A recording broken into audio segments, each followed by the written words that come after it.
Tout d'abord, je déteste Dean Smoot. Il a dit qu'il avait récité tout mon discours. Tout ce qu'il a dit, j'allais le dire. Me voici donc assis devant vous, désespéré et inquiet. Que puis-je faire pour que je comprenne que je ne le pensais pas vraiment, Dean? J'ai passé pas mal de temps à rédiger un discours de 25 pages que je pourrais vous présenter. Et en le regardant, je me suis dit, aurais-je envie d'entendre ce discours? Alors, je l'ai déchiré. Me voilà donc sans défense, n'ayant rien d'autre à vous dire que je vous trouve tous formidables. Le fait que vous suiviez ces cours témoigne de votre volonté d'enrichir vos connaissances afin de devenir de meilleurs travailleurs, de meilleurs contributeurs.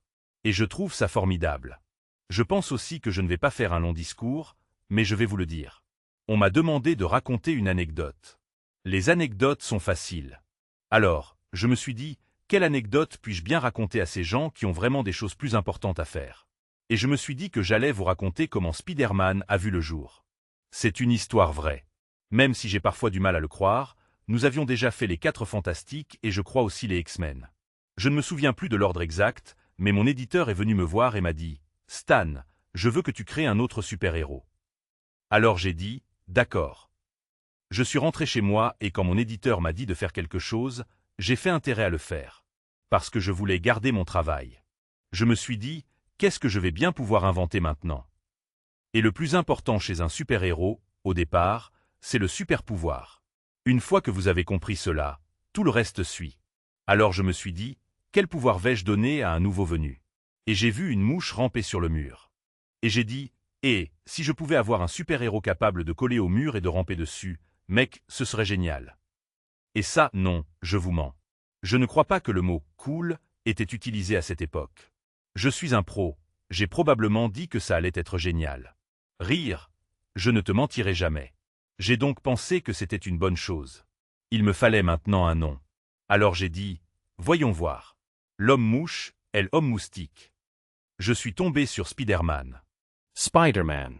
Ça sonnait tout simplement dramatique. Bon, d'accord, j'avais mon héros. J'avais son pouvoir, son nom, et puis je me suis dit, juste pour m'amuser, que j'allais lui créer des problèmes personnels, parce qu'à part vous qui êtes persuadés que votre vie est parfaite, la plupart des gens ont des problèmes personnels. Et puis je me suis dit que j'allais en faire un adolescent, car je ne connaissais pas de super-héros adolescents à l'époque. Fort de tout ce matériel formidable, de ces idées géniales, je me suis précipité dans le bureau de mon éditeur et je lui ai tout annoncé. Voici ma réaction. Sa réaction.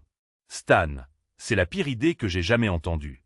Tout d'abord, et il a commencé à me donner le sien parce que c'est un homme très logique, très intellectuel. Tout d'abord, les gens détestent les araignées, donc on ne peut pas appeler un héros Spider-Man. Vous voulez qu'il soit adolescent? Les adolescents ne peuvent être que des faire-valoir. Et vous voulez qu'il ait des problèmes personnels.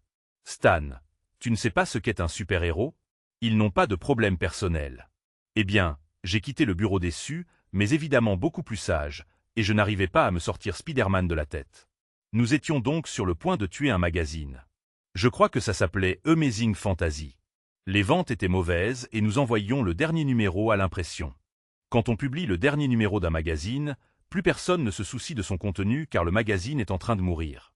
Pour me changer les idées, j'ai mis Spider-Man dans Amazing Fantasy, je l'ai fait figurer sur la couverture, et j'ai oublié. Un mois plus tard, tous les chiffres de vente sont arrivés. Mon éditeur a fait irruption dans mon bureau. Stan, tu te souviens de ce personnage que nous aimions tant tous les deux, Spider-Man? Rire, j'ai dit, faisons une série. Pourquoi est-ce que je vous raconte ça?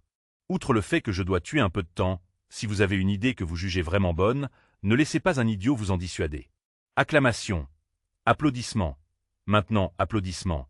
Cela ne veut pas dire que toutes les idées farfelues que vous aurez vont être géniales. Mais s'il y a quelque chose que vous jugez bon, quelque chose que vous avez envie de faire, quelque chose qui a du sens pour vous, essayez de le faire. Parce que je pense qu'on ne peut donner le meilleur de soi-même que si l'on fait ce qu'on a envie de faire. Et si vous le faites comme vous pensez qu'il faut le faire, et si vous pouvez en être fier après l'avoir fait, peu importe ce que c'est, vous pouvez le regarder et dire « C'est moi qui ai fait ça et je pense que c'est plutôt pas mal ». C'est une sensation formidable. Alors ne laissez pas des idiots vous dissuader de faire quelque chose que vous jugez bon. De la même manière, cela ne signifie pas que tout ce que vous considérez comme une bonne chose vous permettra de gagner un prix. Il faut faire preuve d'un peu de discernment. J'ai déjà eu d'autres choses que je pensais bonnes qui n'ont pas fonctionné, mais je garde ça pour la prochaine récompense que vous me décernez. Il faudra que je vous raconte quelque chose. Et je tiens à dire que je ne saurais vous exprimer à quel point j'apprécie ce prix. Et cette université a beaucoup compté pour moi. J'ai pris la parole ici à de nombreuses reprises au fil des ans. C'est l'un des plus grands instituts d'enseignement et recevoir ce prix, le prix iconique, me touche profondément. Je tiens donc à remercier le personnel et la personne qui me l'a remis, et je vous souhaite à tous bonne chance. Fais ce que tu as à faire. Fais-le aussi bien que tu le souhaites. C'est ça qui est important. Ne soyez pas un shirk. Quoi que vous fassiez, donnez le meilleur de vous-même. Vous serez content de l'avoir fait.